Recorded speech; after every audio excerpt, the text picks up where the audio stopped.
Poetry. I am the living experience. I am the lifelong proof. Color me the poetry of nothing but the truth. Color me a love child lost in the promised land. I am a poem for black hearts going to meet the man. I am not to be sold nor bought. So color me a scholar in the school of thought. For I am poetry. Color me the rose and the thorn. I am the timeless hopes of dreams.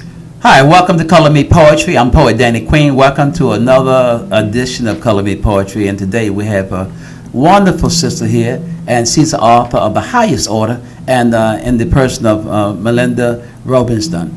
And I heard her books are just really, really wonderful. Welcome, Sister Melinda. Thank you, Danny. How are you today? Good. I'm looking at your book here, Above Ground, the Above Ground Railroad. Yes. Now that's an interesting title. Yes. Well, I came up with the Above Ground Railroad because I thought about Harriet Tubman and the Underground Railroad, and we all know what that represented, how she freed slaves and stuff like that. And so the Above Ground Railroad is on the same lines of slavery, but there's nothing hidden about it. It's like it's right here in your face. It's above ground. And I'm talking about the criminal justice system when it comes to a black man in America. Wow. Yeah. So when you that title? I mean, did that title just come to? How did it come to you? It just came. The Lord just said, "I got something you want to say." Absolutely, absolutely. Yeah. Because when I was thinking about writing, once it was revealed to me to write about the injustice that I've been facing with my son. Wow. I was in bed and I woke up and it was like 3 o'clock in the morning. And it was gut wrenching, and it was like the Above Ground Railroad. And I started thinking, and I'm like, yeah. So, and then it all came together. Well, and this cover, I mean, this cover kind of says it all. Really, it really does. Who did the cover? Monica Stanley, this young sister that's doing incredible things. So you gave her the concept and she put it all together? Yes, absolutely, Wow. absolutely. Now, what made you write a book like this? You talk about the criminal justice system and how we're treated in the criminal justice system. Now, this is an issue that not a whole lot of people talk about in depth. Right. It's very personal for me because my son was in his third year of college when he was wrongfully accused of the murder of a student during a brawl on the campus of a HBCU school in Baltimore, and he was wrongfully accused, and the state conspired to charge him, although they had no DNA linking him to the crime at all, and so.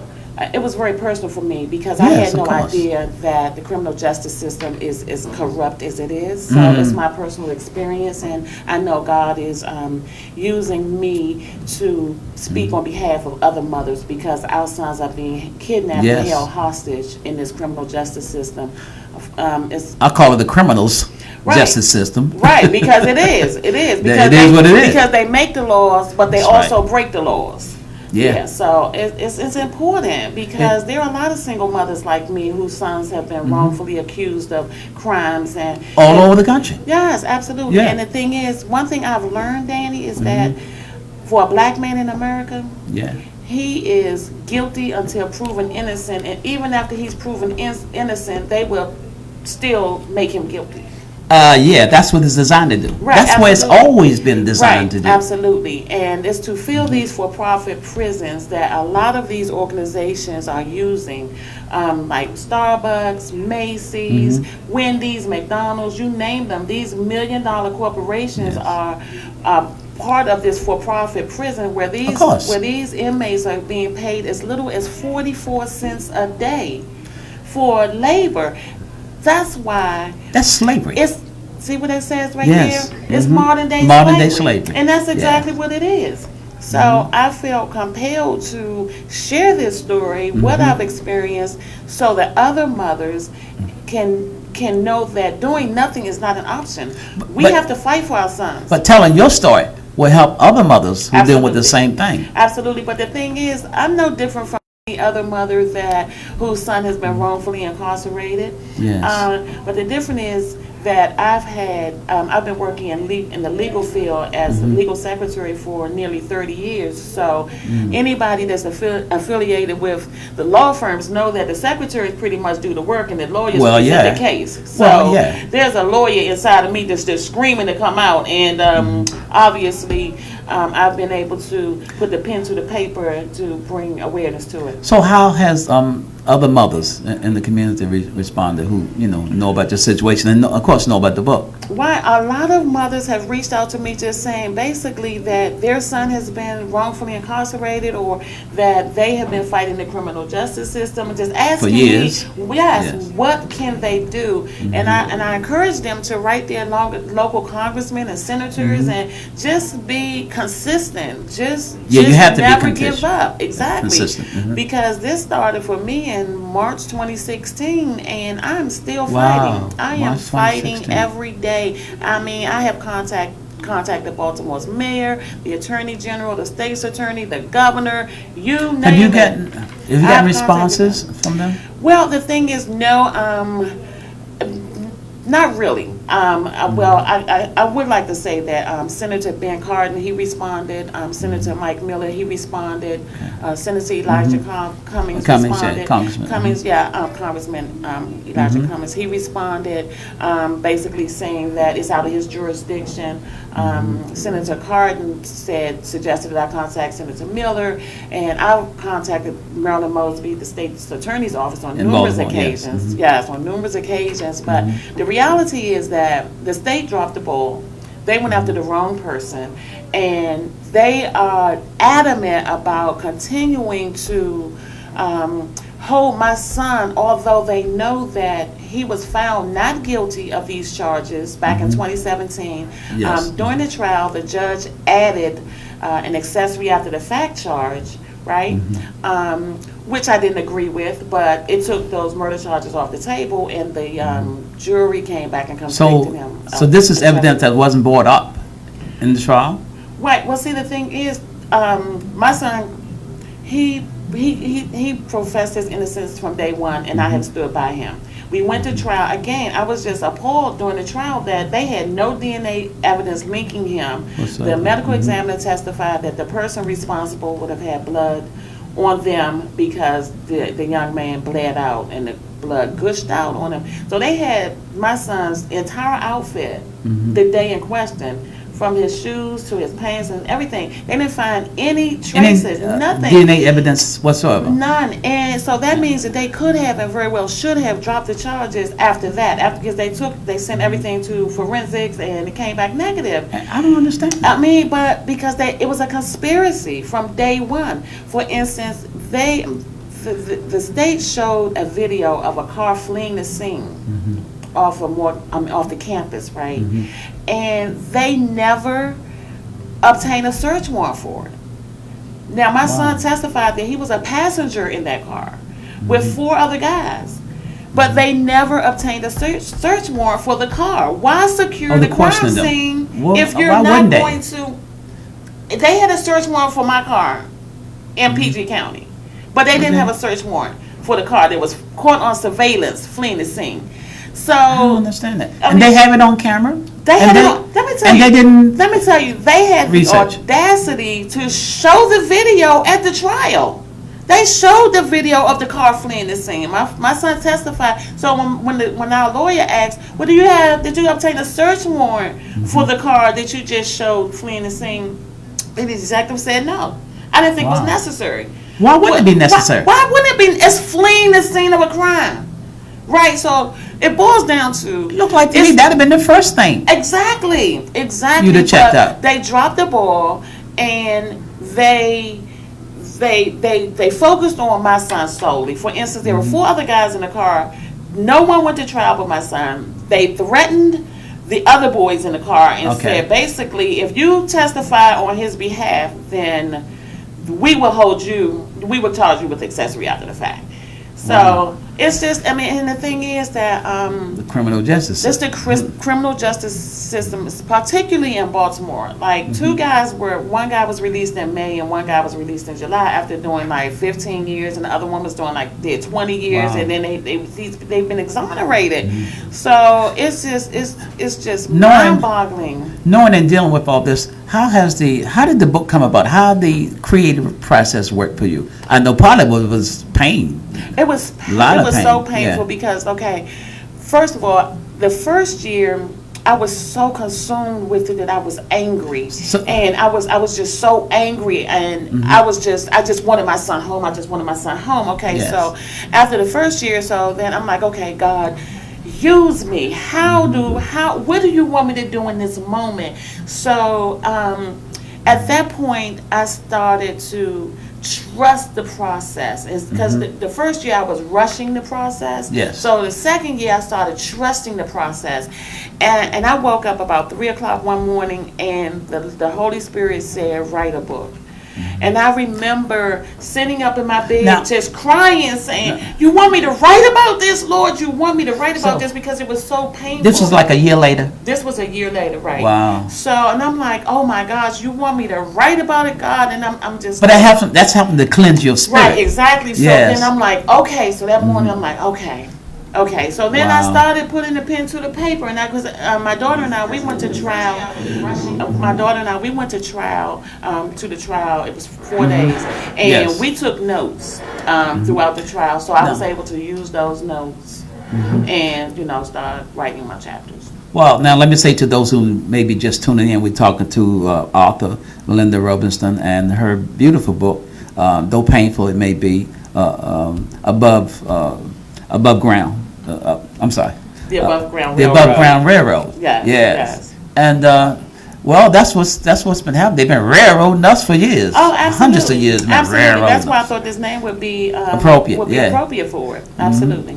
Well, which also says that it's no longer underground in the sense of our forefathers who talked about the Underground Railroad. Right. But this is blatant. Yeah, this is the Above Ground Railroad. Yes. There's nothing hidden about it. It's right here in your face, and that. Now, how long did it take you to? Was it hard to really start writing this book?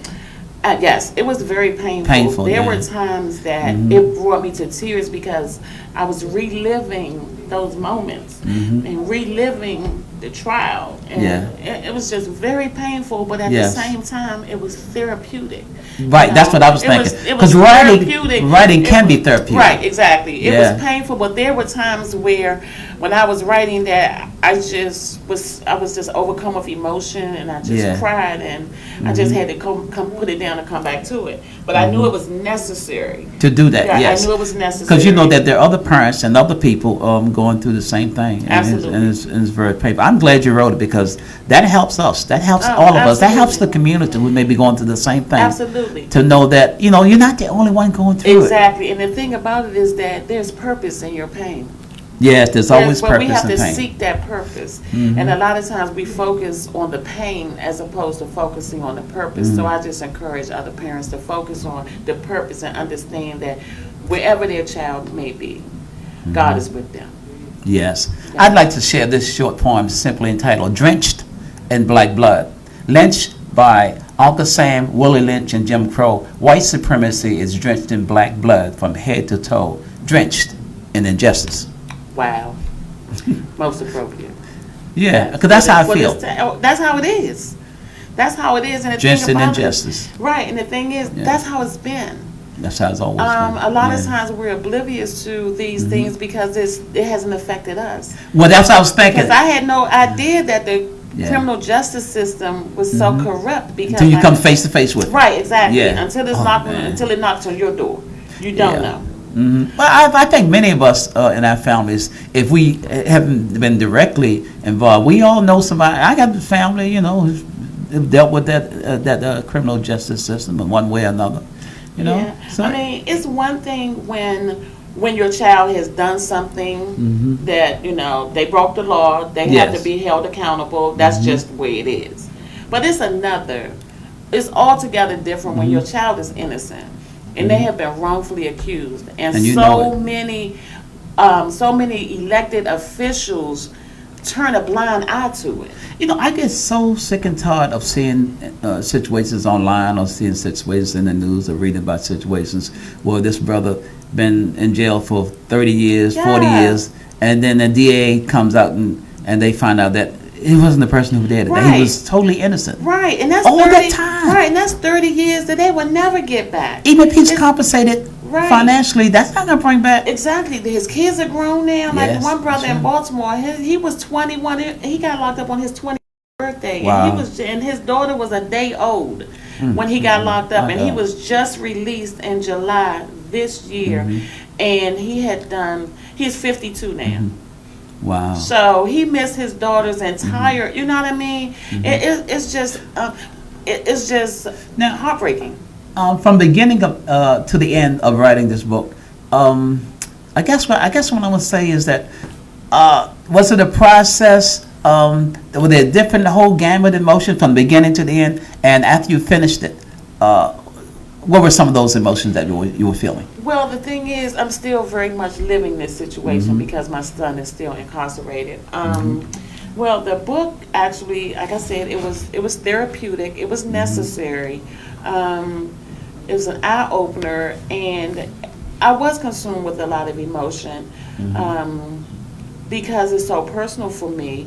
But I was also so thankful and grateful and humbled that God used me and equipped me to be able to share with the world this very painful place that this darkness that we've been going through for nearly 3 years now.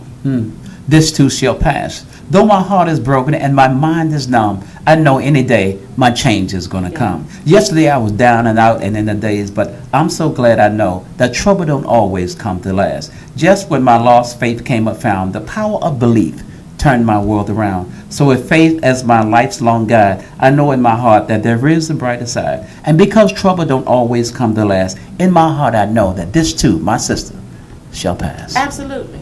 Absolutely. You have to believe that. Oh, it's no doubt in my mind. It's no doubt in my mind. Everything is in divine order. And I know today that my son is stronger, wiser, and better as a result of this. And what the enemy meant for his bad, God is working it out for his good. He's going to turn it around. My family is stronger because of this. The bond that I share with my children is stronger because of this. Yes, everybody coming together. Exactly. Yes. We're on one accord. We know who we are. We know whose we are. We know that trouble doesn't last always. That's and right. And that there's a purpose. There's a purpose for this. And I'm just excited about what's to come, you know? So what would you say to people who are watching or parents who are going through the same thing? I would say never give up. Keep the faith. I would say to recognize the fact that you're their voice, and do not be silenced. Do not be silenced. You have to be consistent. If you don't know what to do, then you have to start somewhere. And with the technology that we have today, you can Google anything. I would suggest today encourage their incarcerated sons or daughters. Be there for them. Right, to be there for them. But more importantly, to tell them to tap into the brothers and sisters that are incarcerated with them that have more, that are in the law libraries. You know what I'm saying? Connect with those Learn people. all you can. They have to advocate on their own behalf. You know, I'm yeah. so proud of my son because he has been advocating on his own behalf. And, you know, I've definitely been advocating for him. But that's what it takes. Exactly. Yeah. So, but he didn't even know that family is there for him. Oh, absolutely. Yeah, the support system is very important. It is. But he took it upon himself to write the Court of Appeals, like after he was sentenced. Let me just go back real quick because we went to trial. They came back in less than 25 minutes with not guilty verdicts of not guilty, first degree, second degree murder, not guilty, not guilty. Not guilty? They charged him with accessory after the fact, which is a charge that the judge added after my son testified that he was present. Okay, so they added this accessory after the fact to a crime that remains unsolved. I mean, they do whatever the hell they want to do. Excuse my expression, but this is what they do. So he, he was found not guilty of the more serious charges, but he was found guilty of the accessory Of the lesser charge. of the lesser charge.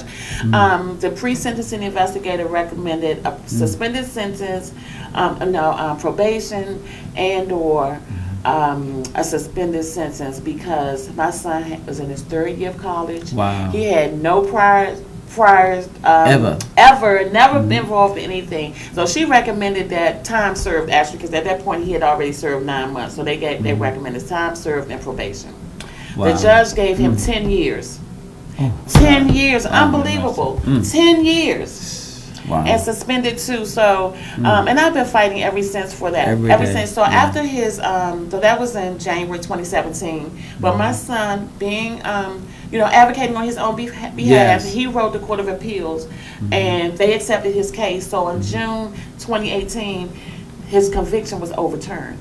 Okay. Wow. His conviction was overturned, and beautiful. in July they were actually releasing him. But when my daughter and I went to get him, he called. They said that the state was challenging the overturned conviction, so therefore he had to be moved to Baltimore's Intake and Booking Center, where he has been since July 2018, in the Intake and Booking Center, because they are challenged. So that means that he's in limbo. He's in limbo. So he's not a convict, but he's not, he's just there. Most people, see, that's the thing. They changed the laws because normally if you go to intake and booking, then they have 48 hours to charge you, right? Yes, or let you go. Right, or let you go. Yeah. So he has been there since July 17, just in limbo. He hasn't been charged with anything, but they are challenging the ruling of the Court of Special Appeals, who overturned the conviction. So now the Court of Appeals is reviewing the case, yes, to determine whether or not it's going to remain overturned, or while he's in suspended animation. Why, exactly. Yeah. That's a good way to put it. And it just incenses me that they continue to play with his life. Because there were times when he was in custody, he was in a cell for 22 hours a day, and only out for 2 hours, and it's just. So remember what Michael Jackson said: they don't really care about us. They really don't. Yes. They really don't, and it's just so sad because they don't care about the fact that this person is innocent. I mean, do they have to do 20 or 30 years for the state to say, okay, this was a mistake? Yeah. Oops. Right. Oh, I'm sorry. Exactly. This person's life. Exactly. And you can't get that time back. So, and unfortunately, the young man who was stabbed during the brawl, his case remains unsolved.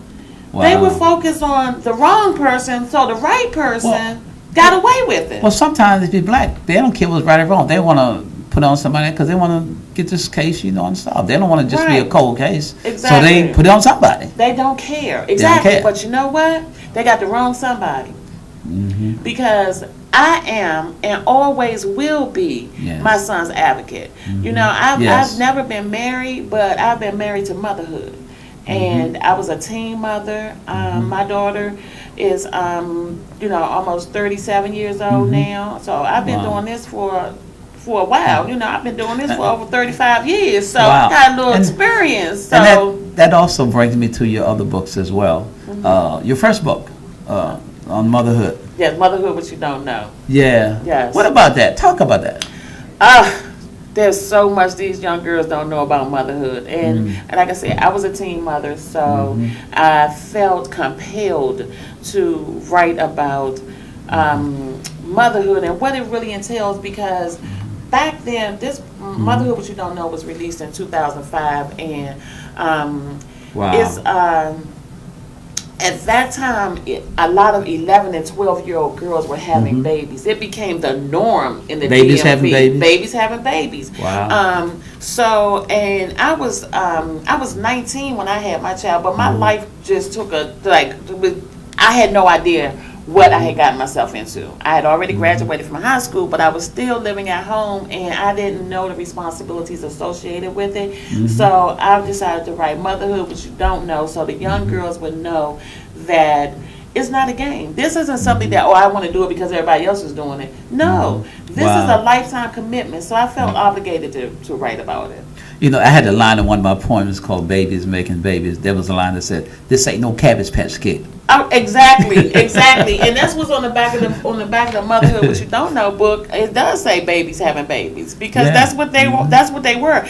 And I followed up in 2007 with the book Fatherhood What You Ought to Know for teen boys because society. Yeah, that's the other side of the coin. Exactly, because society tends to minimize the boy's role. That's true. They are so focused on the girl, the teen mother, that they don't really ever focus on the teen father. So why do you think that is? Because I mean, it's two sides of the same coin. Exactly. How you gonna talk about the young sister, you know, having babies, but if she's having babies, she's getting pregnant by somebody. Right. Exactly.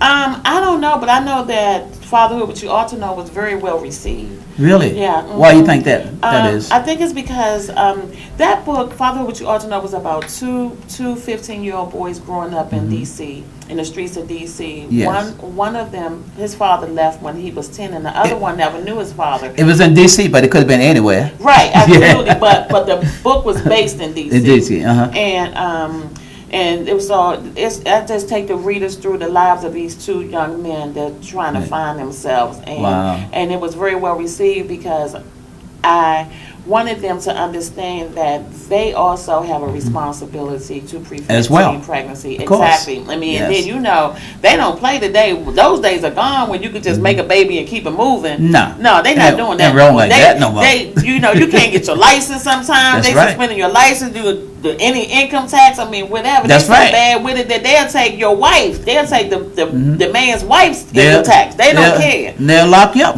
Yes, absolutely. So it's not a game. So and the thing is, since 2009, the teen pregnancy rate continues to decline. Yes. So I like to say that those books have had a major you had a part impact. in it. Yes, absolutely. Because the Motherhood What You Don't Know book was featured on the Wendy Williams show in New York. Oh, really? Yeah, in 2007. Talk about it. Yes, it was a great experience. That's when Wendy had her. Were you there?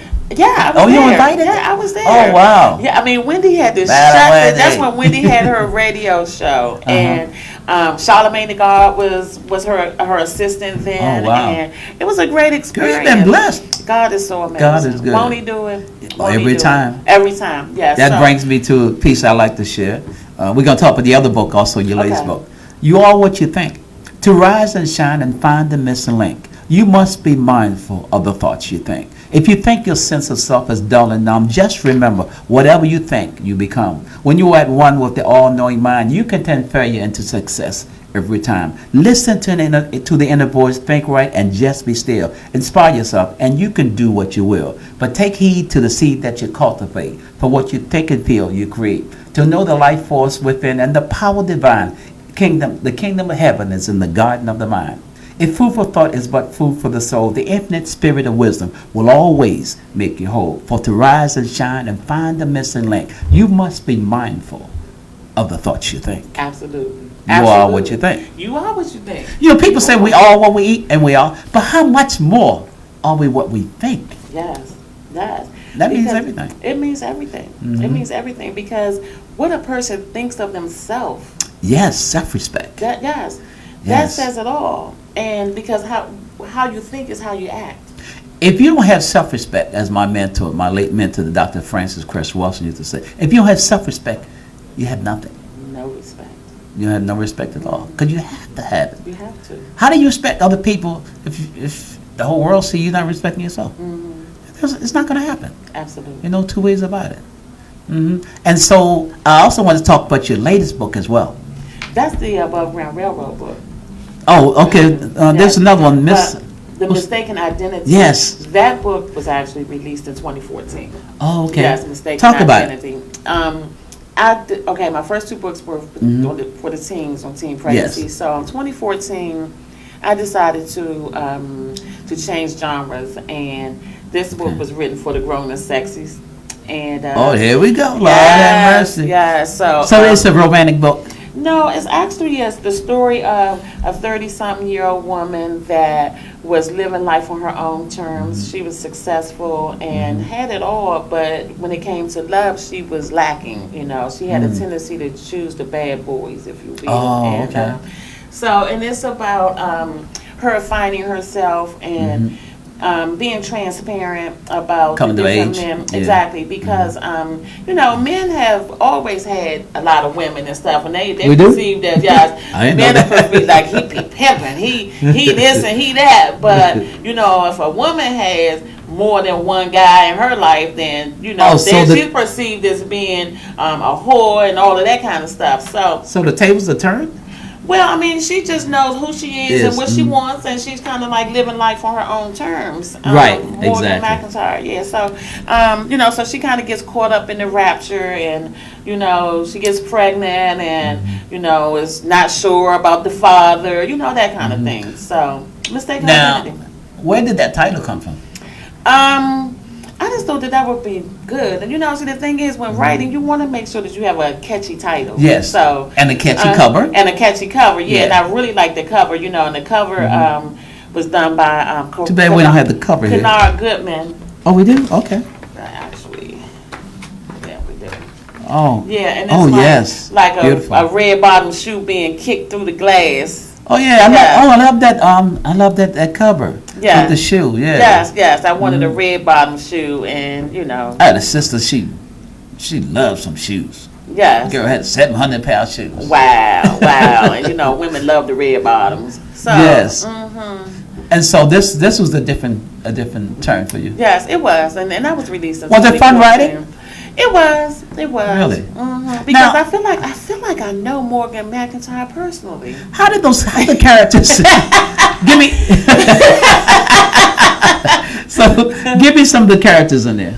Well, Morgan and his 3 girlfriends. Okay. And, Did these characters speak to you in the book? Did they? right. How did they come to absolutely. you? Well, absolutely. Because for me as an author, Mm-hmm. every character is a part of me. Mm-hmm.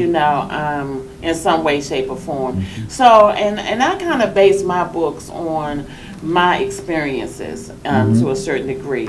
And so, like some of the names have been changed, but they But check the innocent. like some yes, and some of the And like, those who are not innocent too. right, exactly. So my girlfriends are like, "Is that me? Are you talking about me?" So, so it's fun. It is fun. Wow. Yes.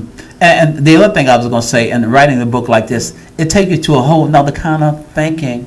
Yes. Now, how much does imagination Well, play in this? Because no writer can experience everything. right, exactly. So the thing is, like for me, and when I'm writing, I get consumed with the characters.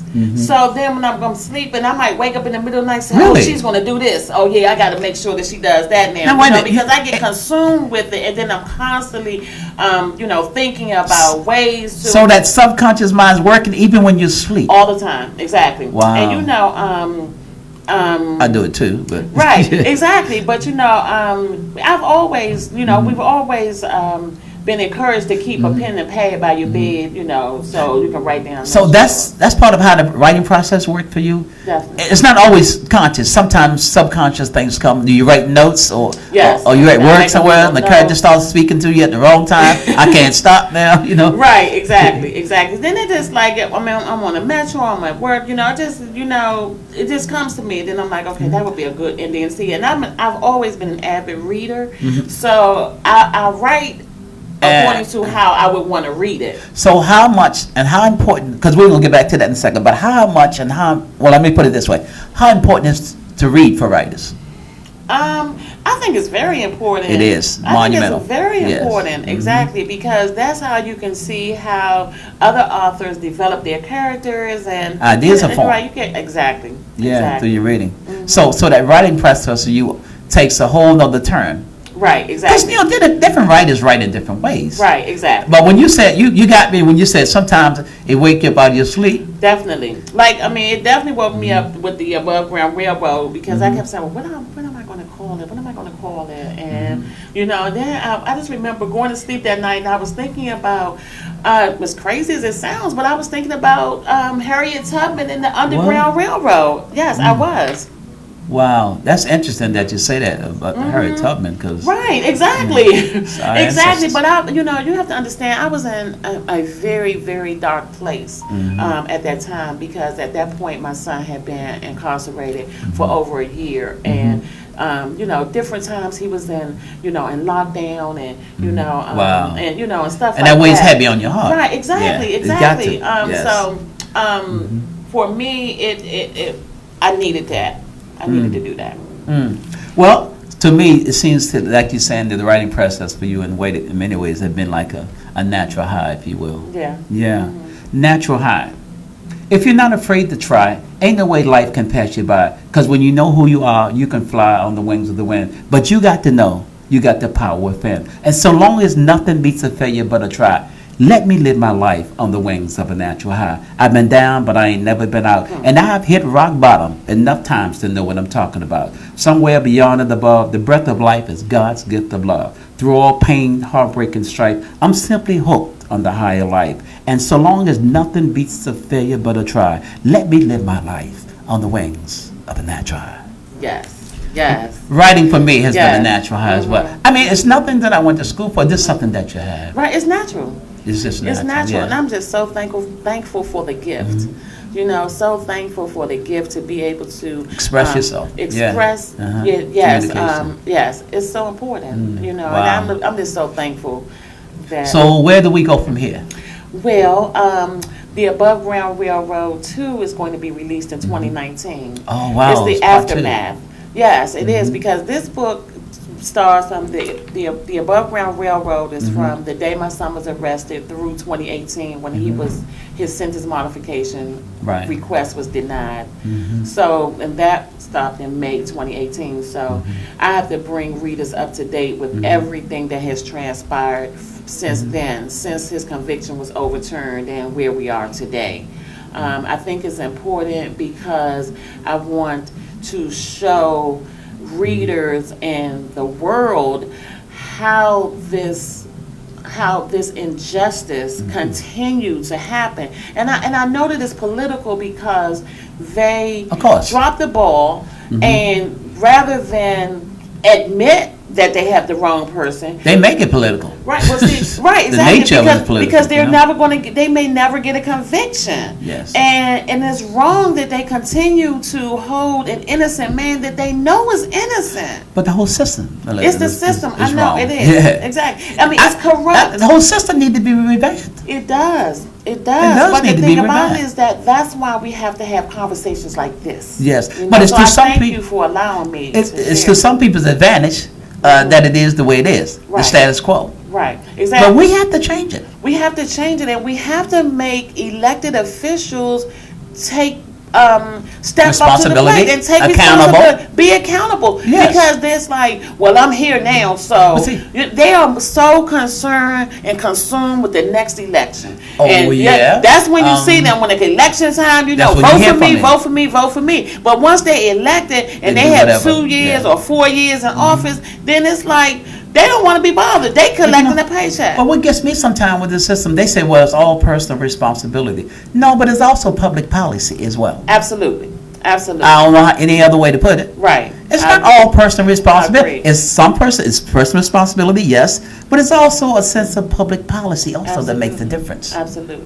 Absolutely. And the thing about it is that, we're living in times that the system and racism is at its peak You today. better believe it. And better believe with the current administration, and it's taking us back to the 60s and the Wow. 70s. You know what I mean? But at the end of the day, in the 60s and the 70s, our people were marching. They were fighting. They were For on the the rights. forefront. They were Yes. doing what they had to do. But We still have to do it But- and not fall asleep. we're not doing it. You Yeah, know but what we I mean? can't sleepwalk through life. Well, but that's what's happening because of the modern technology Mm-hmm. now. Everybody is hands off, I want to say. Yeah, But everybody's laid back. But don't get me Right. started about 45. I mean, boy, it's a I whole mean- nother issue. But anyway, I want to say, where can people purchase your books? from www.melindarobertson.com. Okay, all of your books can be. All my books, yes. Okay. Now, have you done or have you thought about doing maybe like audiobooks and that kind of thing? Never audio, but my books are also you can get them on Amazon, but I've never done the audio yet. But I definitely plan to. I do, because you should do it yourself, because you definitely have the voice for it and the passion. Thanks. Yeah. I mean, I definitely want to do that down the line. I just, these last almost 3 years, I've just been just having so much going on, and I'm also my mom's caretaker, so yes. It's just been overwhelming. Wow. And I know you were telling me this week has been a trying week. Right, exactly. She's currently being transferred to a rehab now, and it's just a lot, because as a caretaker, a lot of people don't really understand that caretakers need care too, and unfortunately for us, that my mom has been living with me for over 7 years, and unfortunately I find that by my mom living with me, then or whoever the mother or father is living with, siblings tend to imply that this is just the responsibility of the person that the parent is living with, and that's not fair. And everybody's responsible. Right. How many siblings you have?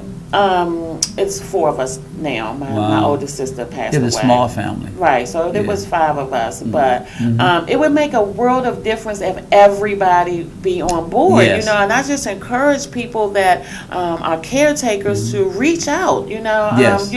let your siblings know, reach out and say, I need some help, but at the same time, don't focus on that, because a lot of times if some of the siblings aren't willing to participate, or they're not there for whatever all reason, hands on deck. right? But if they're not, then don't get stuck there, because it will take you away from the main purpose, which is the focus should always be on that family member that you're caring for, who's in need, right? Who's in need. But I just encourage caretakers to continue to show up. Just do what you have to do. Don't get back and forth with who's not doing, because then you lose sight of what's most important. So I thank God. I just thank God for. Well, we want to keep your mom in prayer. Right. Thanks, and I thank God that He has afforded me the opportunity to give back and take care of my queen. How has your son responded to the book? He was totally against it at first. Actually, Really? yes, because he was like, "Mom, I just want to be done. I just want to come home. I don't want this thing to keep going on." But that's part of your fight. That book is exactly. It's but not just your release. To him, right? I explained to him that it's so much bigger than us. Yes. You know what I mean? I said it would be very selfish of you to go through this and keep it to yourself. That is not. You what can't God's fight the system plan by is. yourself. Exactly. But he wants this to be he wants to put this behind him.